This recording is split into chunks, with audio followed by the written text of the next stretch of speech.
Jai Shriman Narayan. Jai Shriman Narayan. Jai Shriman Narayan. I pay my obeisances to my spiritual master, Srimad Jagat Guru Sudarshan Acharya Ji Maharaj. I pay my obeisances to Lord Sri Ramanuj. I pay my obeisances to our Purva Acharyas. I pay my obeisances to our 12 Alvars. I pay my obeisances to Mother Lakshmi, and I pay my obeisances to Lord Sriman Narayan. I welcome all of you physically here at the Sri Narayan Dham in Durban, South Africa. I welcome those that's watching this discourse locally, nationally, and internationally, and I welcome in advance those that's going to be watching this discourse when it is posted on YouTube's and the various groups from around the world subsequently. This mic is echoing.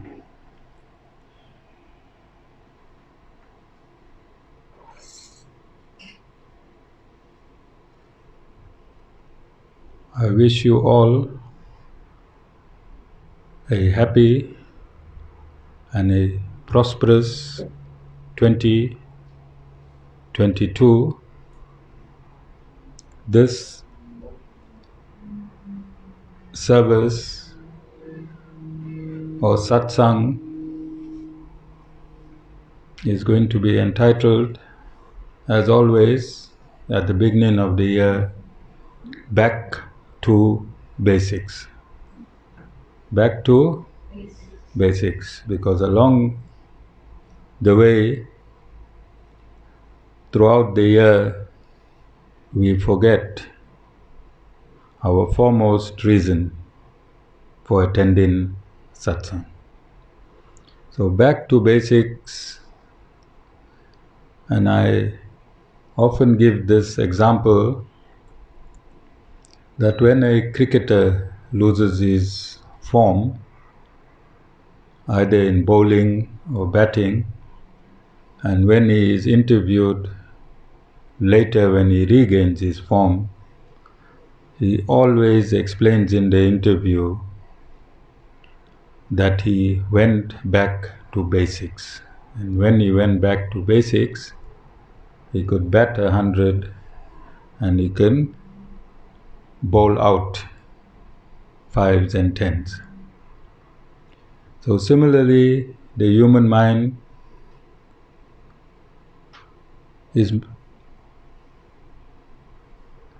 has this defect of losing the basics, even when it comes to spirituality.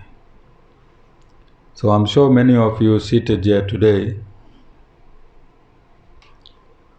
have taken a vow or an oath within yourself that this year you're going to do all the right things, the clean things, and the fact that you are here today, you're going to follow spirituality more diligently than the previous years.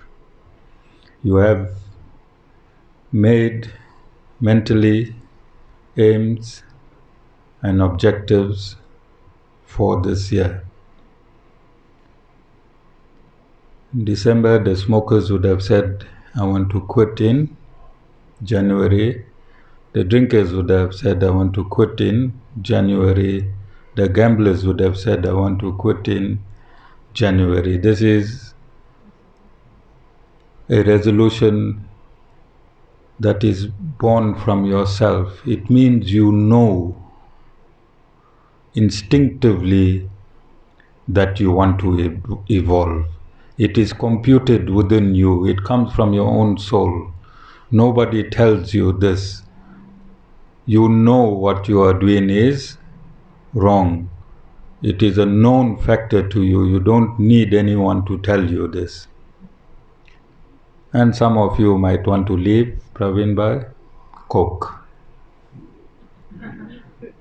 From Coca-Cola. And others from other types of Coke. Alright? But this is an inner feeling. You want to overcome that obstacle that pulls you down throughout the year in, year out, year in, year out. Your addictions pull you down. Addictions are not only to alcohol, gambling, and drugs. Addiction is also with your character. You are addicted to anger. You are addicted to anger. Anything that does not suit you, you impulsively get angry. It means you are addicted to that behavior. You are addicted to arrogance. You want to be higher than the next person. You don't want to lose an argument. You don't want to lose a debate, Jessica. You want to be the winner all the time. Well, I'm not saying you, Jessica. But we have to acknowledge these addictions. We have to acknowledge these addictions. We have to be honest to ourselves. You can't say the behavior of an external person makes you angry. You love to be angry. You love to be angry. You can't say my son's behavior or my husband's behavior or my friend's behavior makes me angry. If they didn't behave in that way, I wouldn't be angry. That's a lie.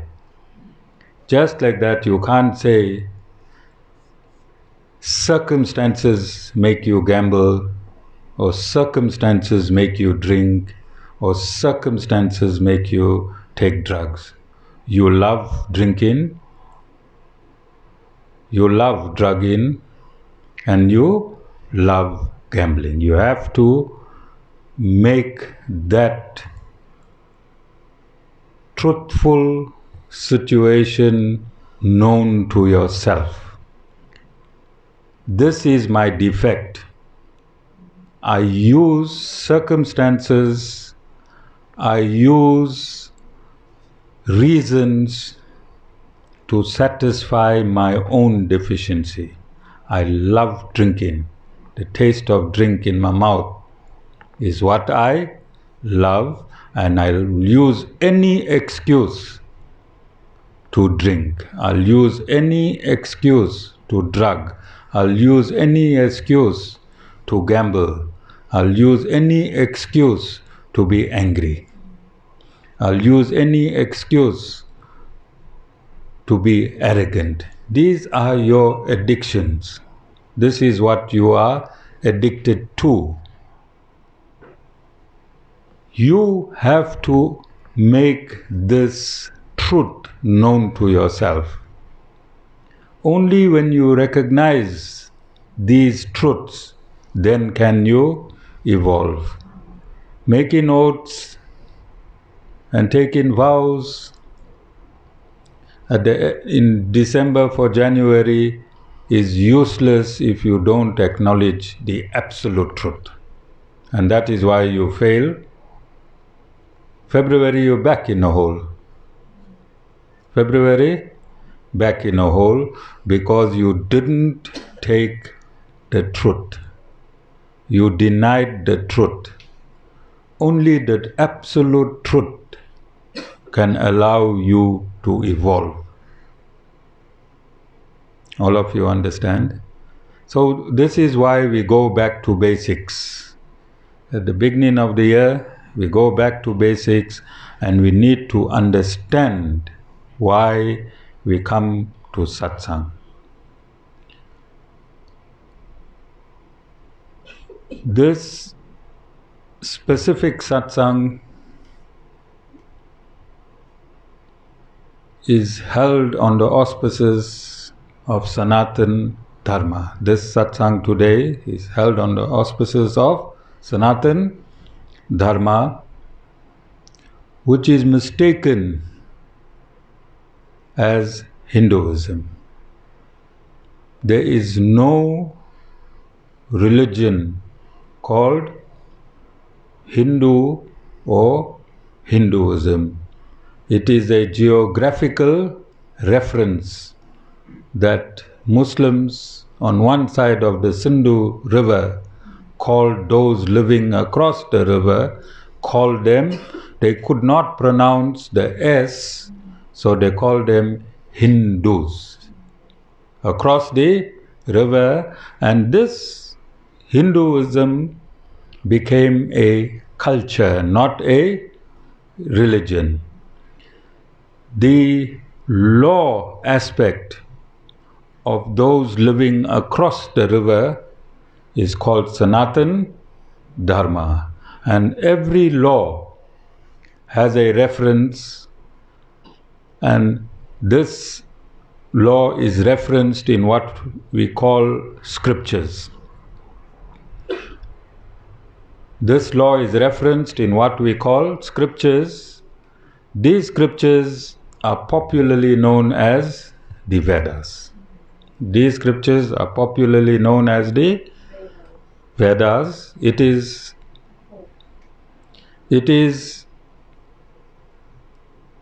an excuse that Hindus use because they have not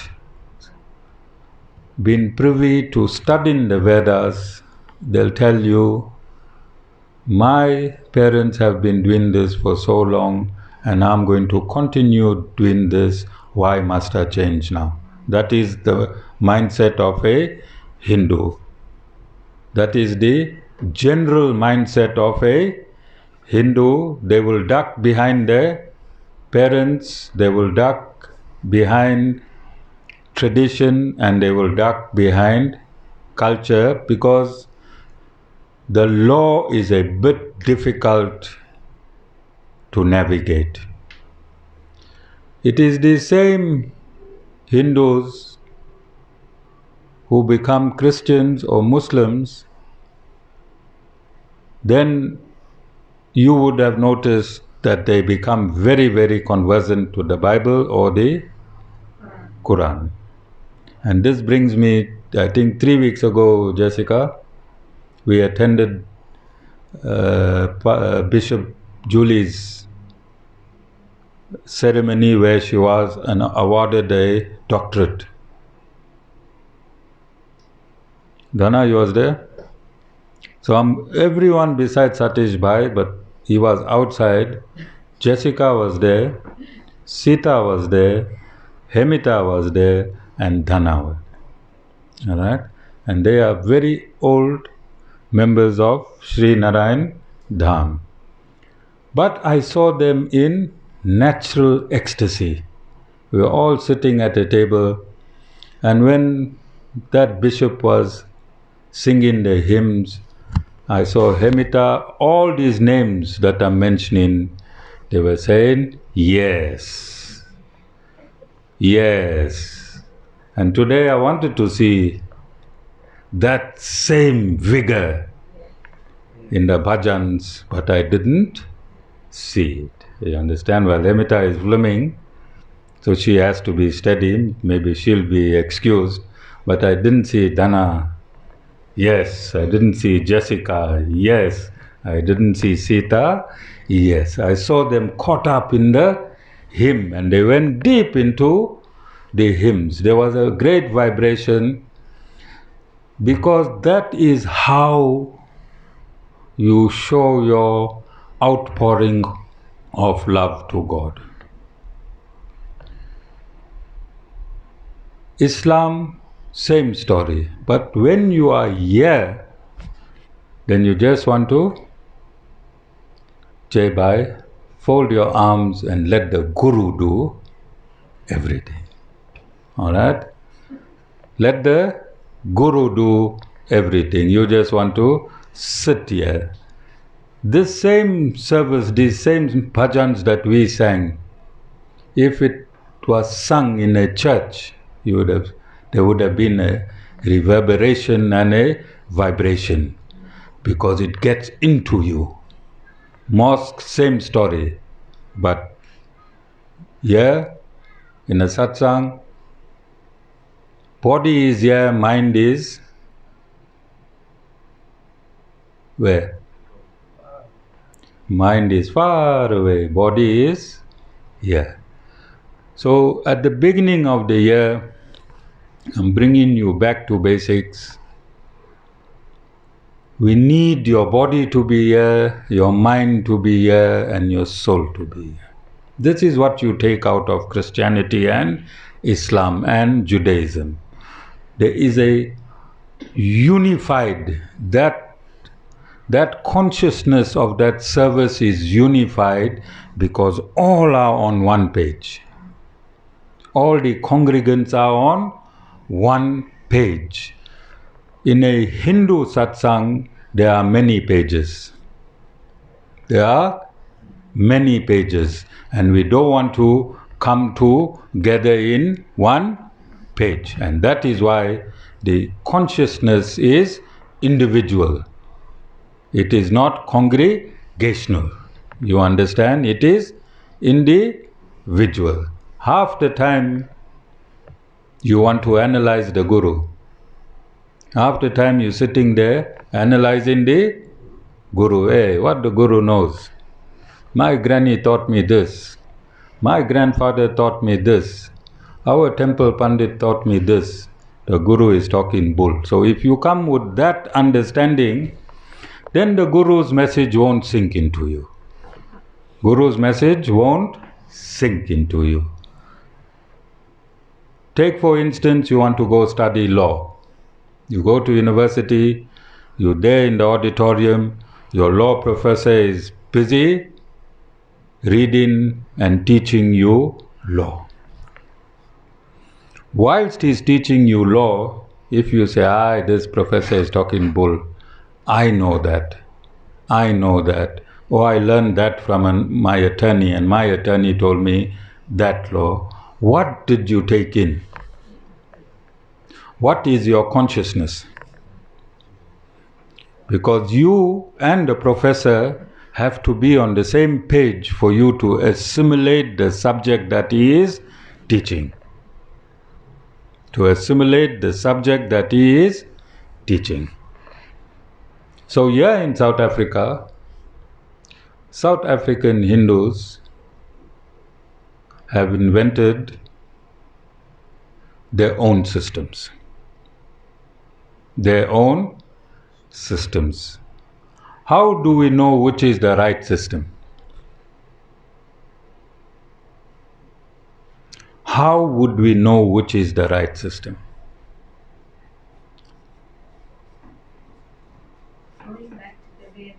Going back to the Vedas.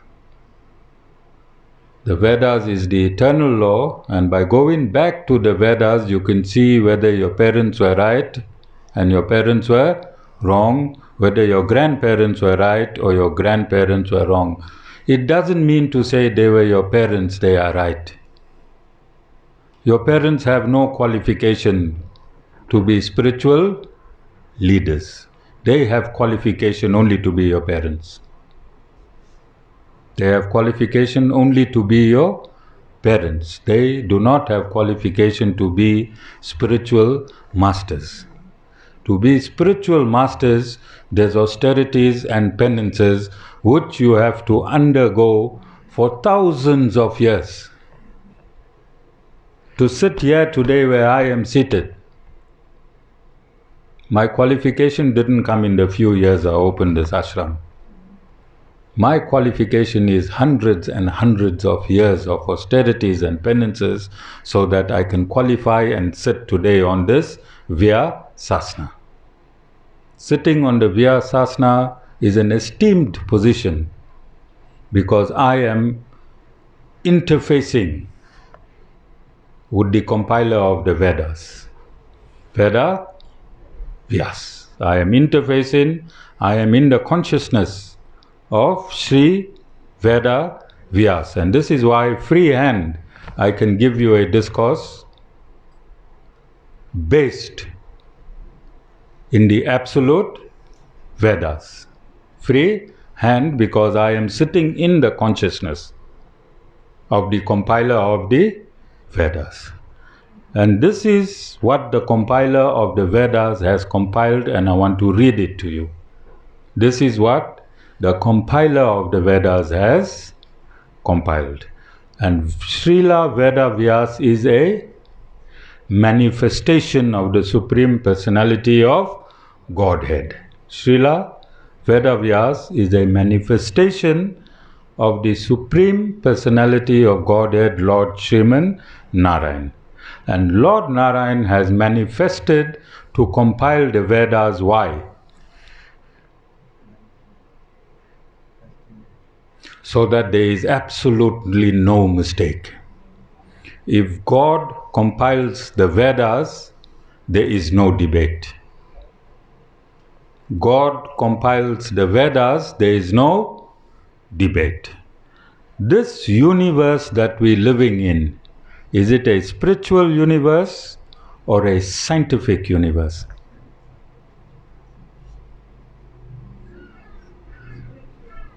No. This universe is a scientific universe.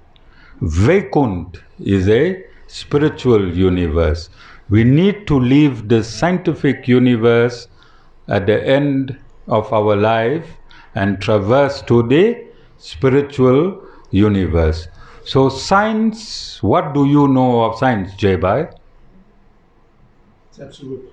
Science have to be absolute. 1 + 1 must equal to 2. And therefore I have stated in all my discourses that the Supreme Lord is the absolute scientist. All other sciences and scientists emanate from him, because the Creator have to be the absolute scientist. He used all the sciences, combined all the sciences to make this universe. Yes or no? You understand? So if the absolute scientist, let them come in.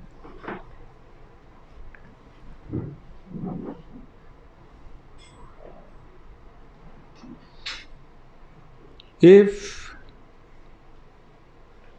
the absolute scientist compiled a scripture, then that scripture will be, in essence, absolute and not debatable. Can science be debatable after a conclusion has been drawn?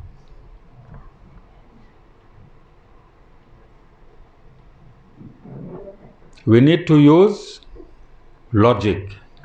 Can science be debatable after a scientific conclusion has been drawn?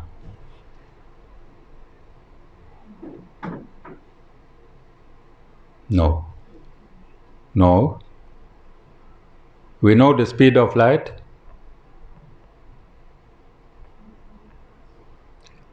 Has science deduced the speed of light conclusively? Can that be debated? Even if you don't understand how they came to that conclusion, it's there. It is final. It's there.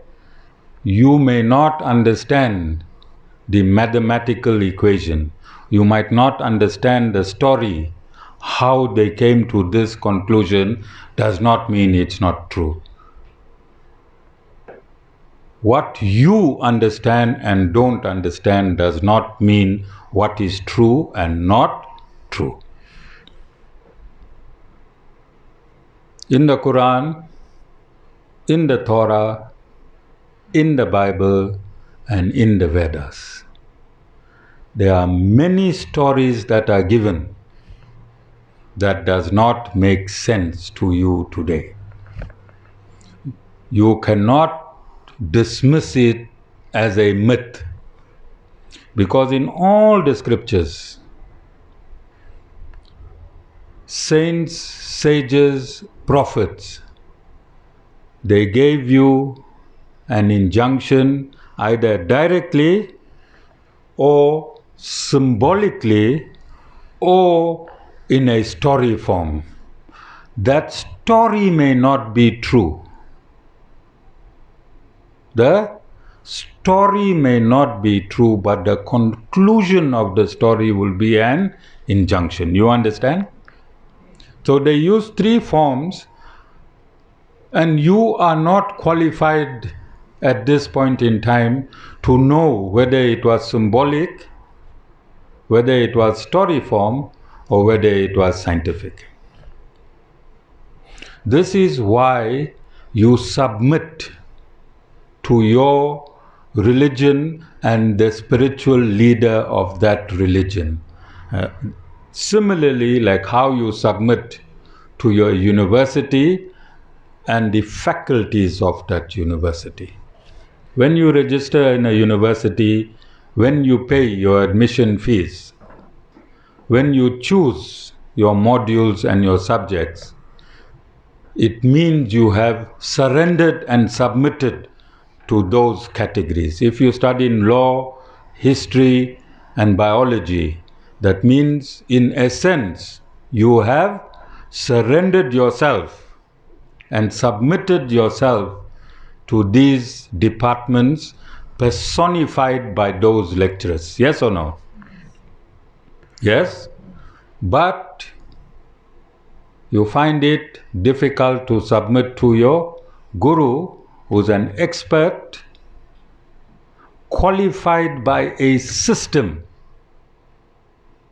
Your guru is qualified by a spiritual system which have to be found in the Vedas.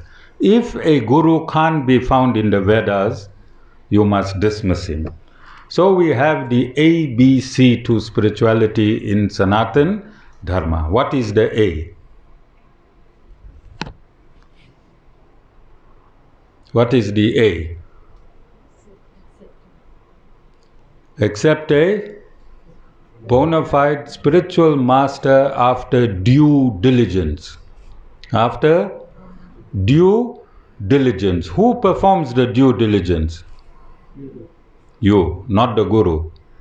Not the guru. You go to all the guru ashrams around. You sit, you listen to discourses, and your soul, within your soul, you will know whether after due diligence this guru is bona fide or not bona fide. Who have to do the due diligence? You. What is the B? After due diligence and after accepting the bona fide spiritual master, you have to believe in him. You have to believe in him. Sita, you can't take a spiritual master after and then you don't believe, you half believe in him. Then you'll half suffer. Sita? Half suffer, alright? You take a spiritual master, you do the due diligence, you accept him, then you have to believe in him. Spiritual master don't have to believe in you. And what is the C? Commit. Yes. So the ABC to spirituality is very, very simple. Accept a bona fide spiritual master. Accept a bona fide spiritual master after due diligence is A. B is believe in him. And C is commit yourself to all the instructions of the bona fide spiritual master. A, B, C to spirituality. It is very, very simple. So there is a Vedic injunction. What does injunction mean?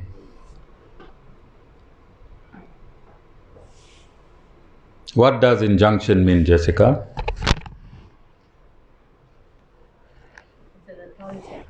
Authority or law.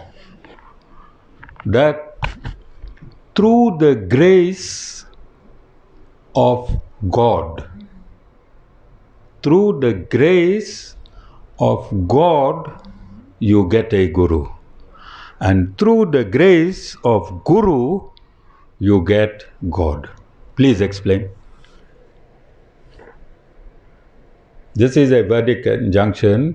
Through the grace of God, you get a Guru. And through the grace of a Guru, you get God. Please explain. Satish? I think in simple terms, the Guru is the mediator between you and the Lord. Yes, but I'm talking specifically about this injunction. Dana? I think it's having your conscious contact with Him on a 24/7 basis. Okay, I just want to go more scientific, all right? You're right, but I want to go deeper than that so that you understand. So, in Sanatana Dharma,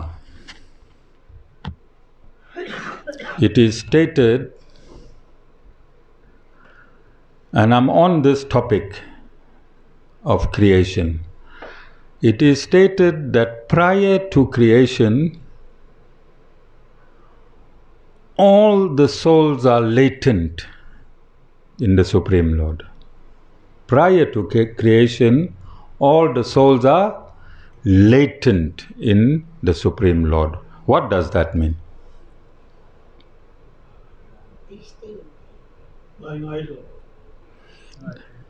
They are, all living entities are unmanifest.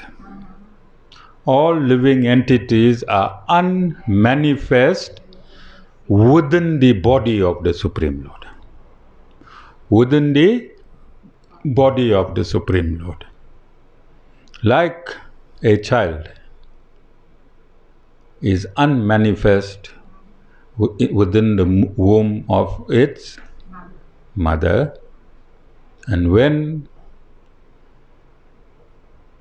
creation takes place, the Lord, from an unmanifested position, enters a manifested position. Within the same body of the Lord, creation takes place of the material universe. It is very, very simple. I'm going to explain it even simpler from next week because we are on this topic. When God moves, He is manifest all the time. The living entities that is latent in God, when that latency moves into creation, then the Lord Himself divides Himself into the amount of living entities that is in Him, prevalent or latent in Him, which is infinite for you and I, but not for God. Nothing can be infinite for God because He Himself is infinity. You understand? You can't describe God as infinite and describe another entity as being infinite, then God as an equal. You understand? So God is absolute in His infinity, and He divides Himself into an equal amount of souls. He enters the core of every soul. He enters the core of every soul. What does that mean? You have heard in all religion across the board, they say the Lord lives in my heart. Have you not heard that? Where does a soul reside in a human body? In the heart. All right? And the Lord lives not next to the soul. The Lord lives within the soul. And the Lord propels the soul. The Lord propels the soul as per his or her destiny. Every entity is born with a definite and an absolute destiny. Every living entity is born with a absolute destiny. There is no mistake. There is no mistake. And to reach your destiny, the Lord is the driver. To lead your destiny, the Lord is the driver. Wherever the Lord takes you through destiny, you cannot turn back destiny. Nobody can cheat the Lord, because the Lord is the driver of your destiny. Lord is your driver of your destiny. All of you understand? So the Lord in your soul brings you in the presence of a bona fide spiritual master. The Lord in your soul brings you in the presence of a bona fide spiritual master. See, this satsang, we advertise what we do, but we do not advertise to bring you in.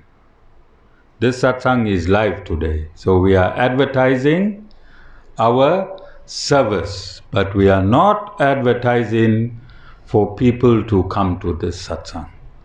If I do that, then I'm contradicting this Vedic injunction that you meet your Guru through the grace of God. By me advertising, that's not the grace of God, that's the grace of my advertisement. Yes or no? Whoever comes to this satsang, I give you my 100% based on that injunction. If you are here through the grace of God. All of you understand? The Supreme Lord gives you the Guru. Then the Guru gives you the Supreme Lord. Are you understanding? When the Lord brings you here, you do not know the Vedas. When you come here, the Guru reveals the conclusions of the Vedas to you. Once the conclusions of the Vedas is revealed to you, you find God. So Guru is the transparent medium between you and the Supreme Personality of Godhead. That is the position of the Guru, and the Guru is only a principle. The Guru is only a principle. So we have the God principle, then we have the creative principle. God principle, that means God is eternally alive all the time. Then we have the creative principle. God creates material universes so we can evolve from a state of ignorance to a state of enlightenment, and from the state of enlightenment we reunite with the Supreme Lord. That is the creative principle. And immediately below the creative principle is the Guru principle. Guru is number 3. Guru is number 3 in terms of principles, and that's how important the Guru principle is. Not me specifically. I'm merely personifying the Guru principle at this point in time. That principle is here since creation. The Guru principle is here since creation. At this point in time, I am merely a personification of the Guru principle. I'll explain again in a material sense. Mathematics. Mathematics is here for a very, very long time in our material world, yes? But your professor in mathematics, He is personifying the mathematics principle in your lifetime. Yes or no? He is personifying the principle that already exists as a person. Mathematics is a principle, is it not? 1 plus 1 is not a person. But when you get a maths teacher who tells you 1 plus 1, he personifies maths. He makes mathematics, which is a principle, into a person. Are you understanding? So today, 2nd January 2022, Acharya Sham Ramanuj is personifying the Guru principle, which is number 3. Which is number 3 in creation of the material universe. A human being is number 11. A human being is number 11. The Guru principle, the human principle is number 11. The Guru principle is number 3. So a Guru is not your temple priest. A Guru is not your temple priest. A Guru will not come and do Havan and Puja for you, prayers. A Guru won't get trance. A Guru won't get trance. A Guru won't touch your head and magic will happen. You have to be the magic. The Guru will guide you on how you can become magic. You understand? So the Guru is absolutely scientific. Absolutely scientific. And it is stated, if you want to know who the Guru is, all of you have technology. All of you go to Google and check the Guru Gita. Guru Gita. Check the Guru Gita. I have given over 1,000 discourses in my lifetime. There are many discourses on the Guru system itself. On the Guru system itself, there are many discourses. But for you to educate yourself further, you go into Google and type in Guru Gita, you'll find all what I have stated is there. All of you understand? All what I have stated is there. So Guru is number 3. Guru is the 3rd principle, and it is here written by Veda Vyas. Gurura Brahma, Gurura Vishnu, Gurura Devo Maheshwara, Gurura Saksha, Param Brahma, Tasmai Shri Gururev Namah. Who compiled this Vedic injunction? Veda Vyas. Veda Vyas. Who is Veda Vyas? He is a manifestation of the Supreme Lord. Why did the Supreme Lord manifest to collate the Vedas? For mankind, and to ensure there is no debate. To ensure there is no debate. It is an injunction, like the Constitution Court and the constitutional law is an injunction for South Africa. Once promulgated, it is not debatable. Once promulgated, it is not debatable. You have to adhere to it whether you like it or don't like it. You understand? So God Himself manifested as Veda Vyas and gave this injunction. What does this injunction mean? Gurura Brahma, Gurura Vishnu, Gurura Deva Maheshwara, Gurura Sakshat Param Brahma, Tasmai Shri Gurudev Namah. What does it mean?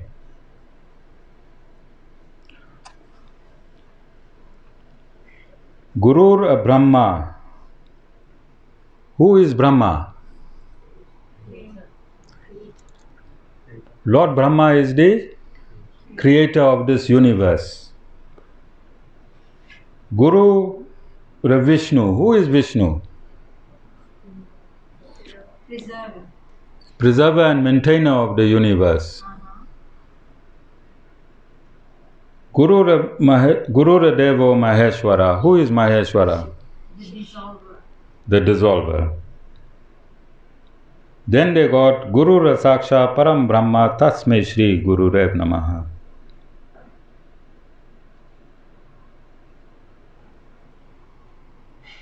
And what does that mean?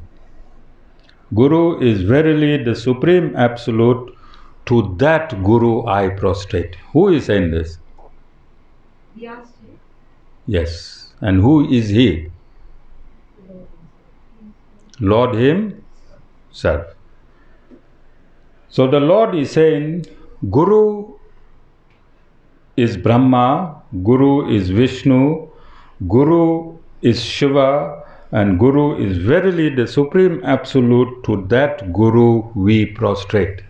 So you can see the difference between temple pandits and priests, and can you see the difference between a bona fide spiritual master? Can you see the difference? Now, how is the Guru a creator? In what sense is Lord giving this injunction? How is the Guru a creator?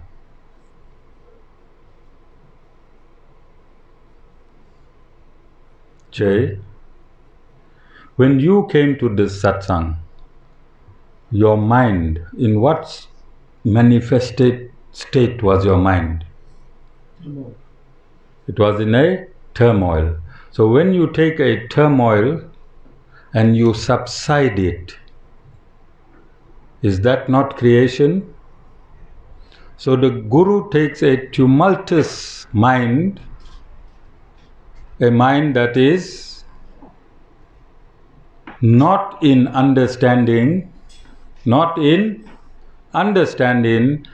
and the Guru gives that mind sanity and security and bliss. Is that not creation? When your mind is tumultuous and all of a sudden your mind now has an understanding.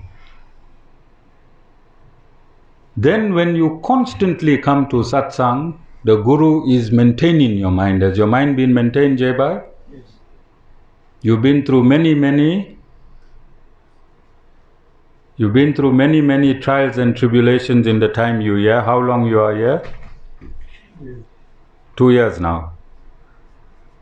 Where were you 3 days ago, Jaibai? Hospital. In hospital. What was your condition in hospital? When you landed there, I think about 5 or 6 days ago. ICU condition. How many days ago, prior to today, you was in ICU? 3 days. You all can hear Jaibai is straight out of ICU. He came for yesterday's New Year satsang, and today is sitting in satsang, straight out of ICU. I don't want to give his age, but he's quite old, near the century, closer to the century. Can you see him as fit as a fiddle? Because the Guru created an awareness of the Lord in his mindset, and his consciousness is resonating with the consciousness of his Guru. And if it's resonating with the consciousness of his Guru, it's resonating with the consciousness of his Lord. Do you understand? That is why they say Guru is Brahma, the creator, because I created in him the idea of the Supreme Lord. I maintained in him the supremacy of the Lord. Yes? And that is why he was able to come out of ICU, because he is maintained in the supremacy of the Lord. Do you understand this injunction? And Guru is a destroyer. What did the Guru destroy in him? His ignorance of the Lord. The Guru destroyed in him the ignorance of the Lord. So in that sense and in that injunction, when you have the opportunity to come in the presence of a guru, you look at the guru in this status. Guru is Brahma. You've been singing this all your life in all your pujas. Even the pandits have come to your house, and the very first mantra they sing in the puja is Gurura Brahma, Gurura Vishnu, Gurura Deva. It is there all the time. Now it is manifesting itself to you. Now you can understand how the Guru is the creator, how the Guru is the maintainer, and how the Guru is the destroyer in the context of this mantra. Okay? Then there is another mantra that you've been involved in all your life. Dhyana Mulam Gurura Murti Puja Mulam Guru Padam Mantra Mulam Gurura Vakyam Moksha Mulam Guru Kripa. Do you know this mantra, all of you? Have you been singing it all your life? Have your priests been singing it all your life? They have been. But let's see what it means in English. This mantra is in Sanskrit. Let's see what it means in English. And I'm reading it out for you so that you can see I'm taking it from Swami Sivananda's Bhagavad Gita, and I'm reading it out to you as written by Swami Sivananda himself, which he copied from Veda Vyas. Alright? And these two mantras are found in the Guru Gita. Alright? So, Dhyana Mulam Gurura Murti means the Guru's form is the root of meditation. Puja Mulam Guru Padam means the Guru's feet are the root of worship.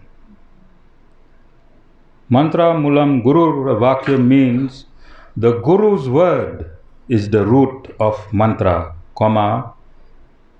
Moksha Mulam Guru Kripa means the Guru's grace is the root of liberation. Can you see this mantra? You went through it millions of times, but today, here's the English meaning. Here is the English meaning. So this is not for your pandit, this is not for your priest. This is for a bona fide spiritual master. Because your priest cannot liberate you. Your bona fide spiritual master can liberate you. In this satsang, many devotees have been liberated, and you can only get liberated at death. You can only get liberated at death. You can't get liberated whilst you living this human life. You cannot get liberated. Now, these two injunctions that I read,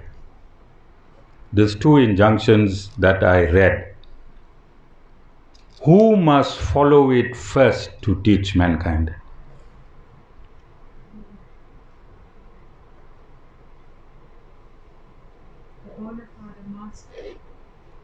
Yeah, who must follow these two injunctions first? The Supreme Lord.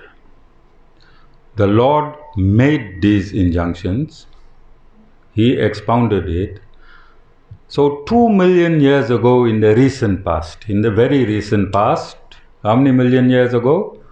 2 million years ago in the recent past, in Treta Yuga. In Treta Yuga, Lord Ram placed himself on this earth. Now, before it was regarded as a myth. Standing as of today, 2nd January 2022, there is enough scientific evidence prevalent to prove that the entire Ramayana happened and it is history. It is history, which means 2 million years ago, Lord Ram was here, and the very first thing Lord Ram did, he lived the Guru principle. He lived the Guru principle. He took on his Guru, Vasistha Muni, and he followed and prostrated to his Guru throughout his life. And who is that? That is the same Supreme Lord who compiled the Vedas. So look at the beauty of Sanatana Dharma. It's not just a set of instructions. The Lord instructs. Who instructs? The Lord. Then the same Lord compiles his instructions. Who compiles those instructions? That same Lord. Then that same Lord takes a human form and he teaches you how to live his instructions. Can there be any error? The Absolute, by the Absolute, with the Absolute, for the Absolute, is always absolute. Do you understand? Today, the Ramayana is absolute scientifically true. All right? That bridge that Lord Ram built to Sri Lanka, it was regarded as a myth. There was a whole lot of mockery in this aspect of it. Even Lord Hanuman bringing that mountain from a foreign place, there was a whole lot of mockery. But today, all of that has been scientifically proven to be true. That bridge still exists today, and you can see it through NASA. You understand? And the bridge, the stones from the bridge is all foreign. It's not from the sea. So foreign rocks were brought and made to be crossing is true.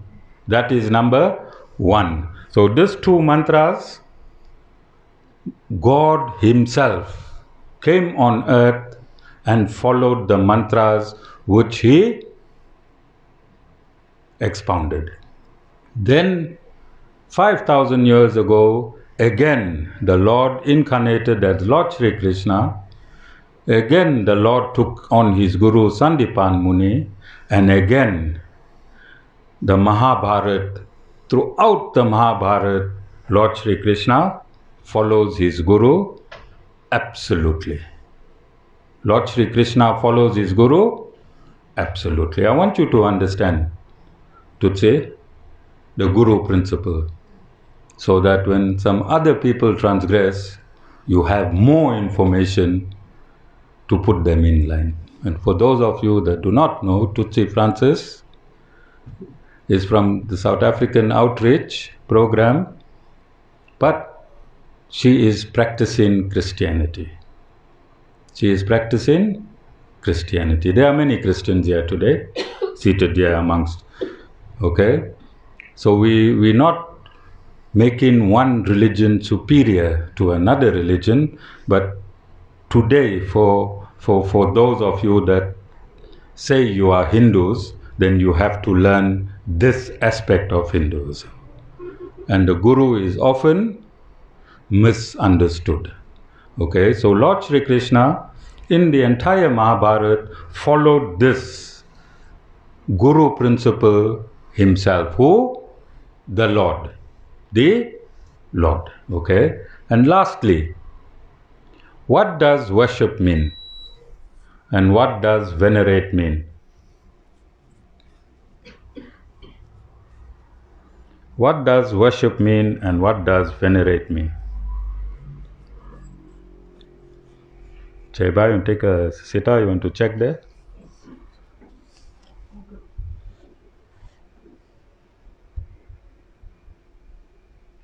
To have faith and to believe. Is we will be looking at two things, worship and we're looking at venerate.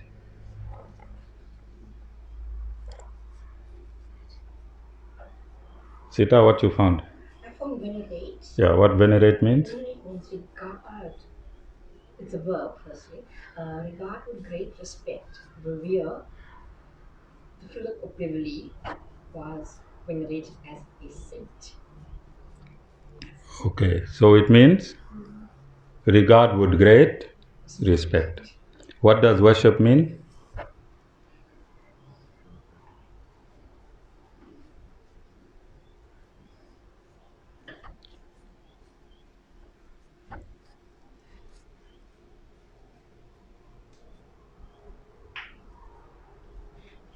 taking too long, Sita. I think 3 weeks ago, if you was there by Pastor Bishop's function, and if I asked you these questions, she would have had it spot on because Sita was in the group that day. To say, okay, the meaning of worship is the feeling or expression of reverence and adoration for a deity.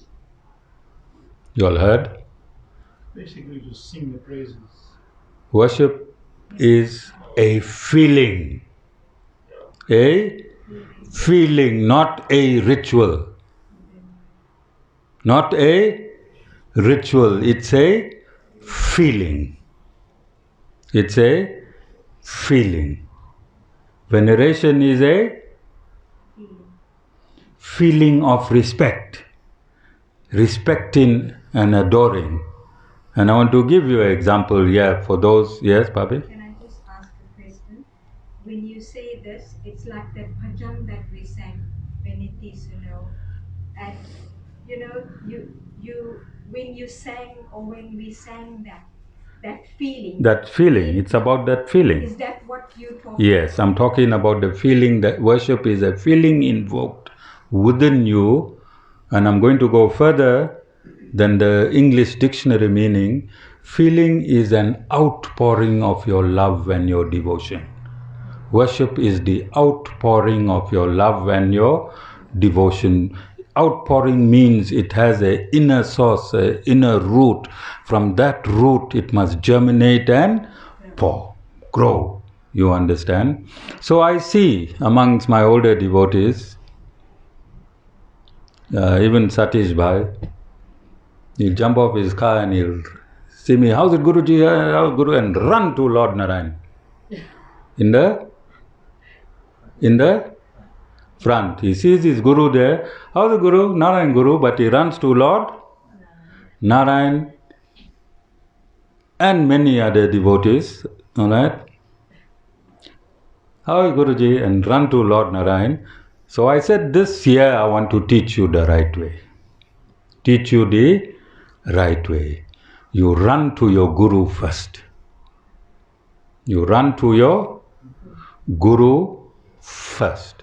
Only through the grace of your Guru you get God. If Guru and God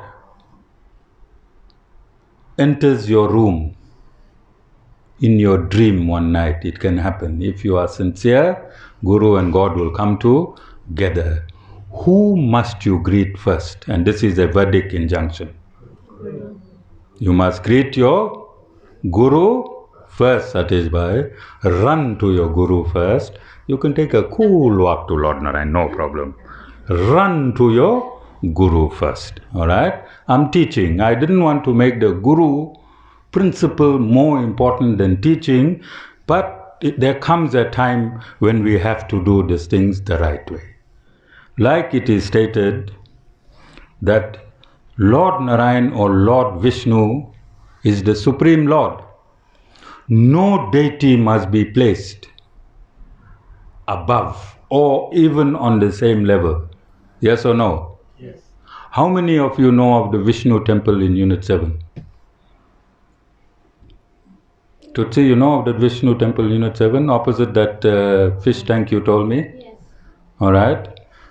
Who is placed high 50 meters and who is placed 2 meters? Where Hanumanji is? 50 meters on top. And Sita used to pay 200 rand to go and drop one jal there. And buy a rod. Alright, Sita. And where's the Lord Vishnu, Sita? He's on the entrance. When you're going past 701 corner, please go and look at it. They spend couple hundreds and hundreds of thousands. That temple is not in Sanatan Dharma protocol because you can't take a deity and place it higher than the Lord. Do you understand? Similarly, you can't get the Lord on your own. Otherwise, you would have had the Lord a long, long time ago. And this goes through all religious systems. Judaism, Christianity, and Islam. You can't get Allah without Prophet Muhammad. You can't get Christ without Lord Jesus. Yes or no? This is a system because God reserves the right to be absolutely pure and untouched at all times. Yes or no? Yes. Are we pure and untouched? Are we pure and untouched? Can we qualify as an individual in our current state to embrace the Lord? Do you know how many forms the Lord takes before He is even Lord Vishnu? The Lord takes 5 forms because of His pristine qualities. Because of His pristine qualities. So you have to have a medium. You have to have a medium to connect to the Lord. So there is 2 processes. There is 2 processes that is in the Vedas. Self-realization and God realization. So the Guru guides you from absolute darkness and make you realize yourself, who you are. Make you realize yourself. Then you, from self-realization, would absolute love and adoration for the Supreme Lord, through a process that the Guru will guide you, will come to God realization. When you are in God realization, Guru disappears. When you are in God realization, Guru disappears. And lastly, I want to conclude this again with a logical example. So you want a degree in law. You go to the university, you surrender to the Department of Law and all the professors that's going to teach you law until you pass law, isn't it? Yes. Whilst you're learning law, you in total surrender to the teachers of law. Once you get your degree, what happens to your professors? You say goodbye. They disappear because now you in law realization. You are in law realization. But up until you came into law realization, your professor came before law. Did he not? Yes. Everything was about your professor. He became before law. You'll run to your professor before you run to the subject matter called or the law principle. Similarly, before God realization, you'll have to come to the Guru principle. The Guru have to teach you everything. Only when you have God realized, then you leave the hand of Guru and sit in the divine lap of the Supreme Personality of Godhead. And this is the function of the Guru. The Guru is not a ritualist. The Guru not going to light some camphor and cloves for you. No cloves going to jump. No monkey tricks by the Guru. No banging of chest, taking out of tongues. Nothing. Absolutely nothing. The Guru will sit here on the Vyasasana and the Guru will take you to the Lord. And the Lord has given the way. Who? Which book has the Lord directly spoken, Babi? Direct. Bhagavad Gita. In the Bhagavad Gita, the Lord is speaking. And the Lord states that to realize me, you must surrender to a bona fide spiritual master. To realize me, you must come through a bona fide spiritual master. You must serve him selflessly. You must serve your spiritual master selflessly. And in chapter 4, verse 38, he states that the transcendental knowledge given by a bona fide spiritual master will burn all your negative actions in this lifetime to ashes. So what is the injunction? Same. When you go to mosque, the preaching of the Maulana burns your sins. And when you go to church, the teachings and preachings from the Bible burns your sins. Similarly, in Sanatan Dharma, the transcendental knowledge from a bona fide guru will burn away all your maya of thousands and thousands of accumulated sins and just burn it and purify it. This is why satsang is important. You come to satsang, you get a spiritual hosing. It takes away, it's a spiritual jik. Spiritual jik would washes away all your sins. And lastly, coming to satsang or going to church or going to mosque is putting spiritual banking. It's called spiritual banking. And from this spiritual banking, pastors, rabbis, maulanas and gurus have capacity to create miracles. Have capacity to create miracles. And I'll give you Jai Bhai. Jai Bhai has not missed a satsang unless it was through his illness.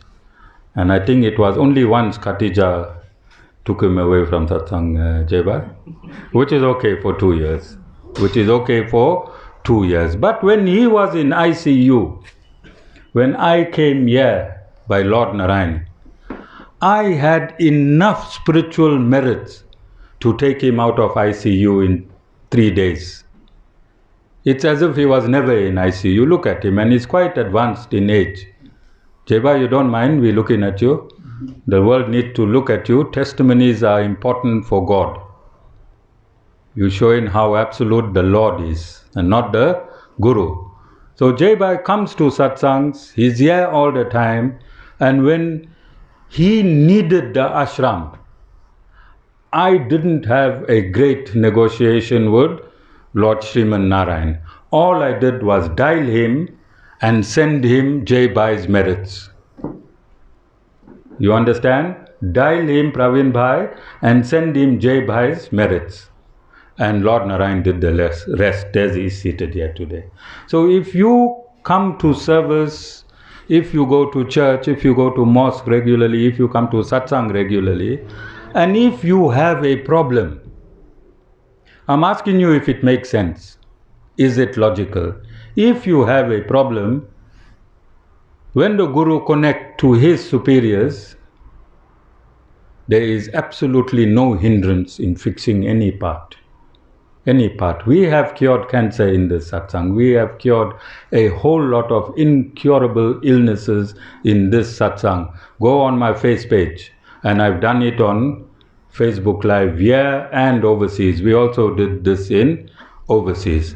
But you have to have your merits. Now, if you come to this satsang on a weekday, you'll always find the Guru working. This ashram is in constant construction. I am always working because I also have to do my service to the Supreme Lord. But that merits that I accrue, the merits that I accrue, those merits will go to people outside Sanatan Dharma, like Tutsi. She don't have to be in the service to be a beneficiary of the service because the Guru gives her his merits because she's not in this religion. Do you understand? Like Dev Bhai's nephew came here, Satish. Dev Bhai's nephew, he came here, he's supposed to go for a spine operation tomorrow, but he came here today just for blessing so he could have strength to have that operation. And I told him, no, Bhai, you don't. I'll make sure you don't have an operation. I brought him here in Facebook Live. I touched him. He's a prosecutor. I think. He's a prosecutor. He works in the courts there in Joburg. I touched him. He didn't go for his operation. He cancelled his booking, and there's nothing wrong with his spine. He gave me all his numbers of his spine that they're supposed to work. So I used my own merits, Satish Bhai, my merits that I slog on this garden, so that I can show the power of God every 3 months, so that you can believe in the Supreme Lord. But I can't take my merits, Satish Bhai, for you. If you can come, you have 2 legs, 2 hands, 2 eyes, mouth, bald head, and a wife. And a wife. I can't miss your head, all right? And a wife. So if you can make it to satsang, the Guru won't use his own merits. My merits are for concessions, for people that cannot come to this satsang, out of this satsang, or to show the world a miracle. Now, we are the first ever spiritual institution to show miracles on Facebook Live. All right? It's because we're saying, yeah, 1 + 1 must equal to 2. This universe is a scientific universe, and in science, everything must be proven and guaranteed. So I'm wishing all of you here, especially those family that's come in today, make a resolution. Whatever you need is here. Whatever you need is here, but the director of your life is you, not God. As you direct your life, if you want to direct it towards God, God will give you the energy, and if you want to direct it away from God, God will also give you the energy. Why? Because He is seated in your soul. If you want to go away from Him, He'll drive you away from Him, and if you want to come to Him, then He'll bring you to a satsang of this nature. Or there are many other bona fide satsangs around. This is not the only satsang, we're not the absolute. There are quite a few places you can go. So if you want to go towards God, God will reel you in. And if you want to get away from God, God will push you away. Alright, chapter 15, verse 15, the Lord says, I live in the hearts of every living entity. From me comes remembrance, knowledge and forgetfulness. From me comes remembrance, knowledge and forgetfulness. Alright? Jai Shriman Narayan.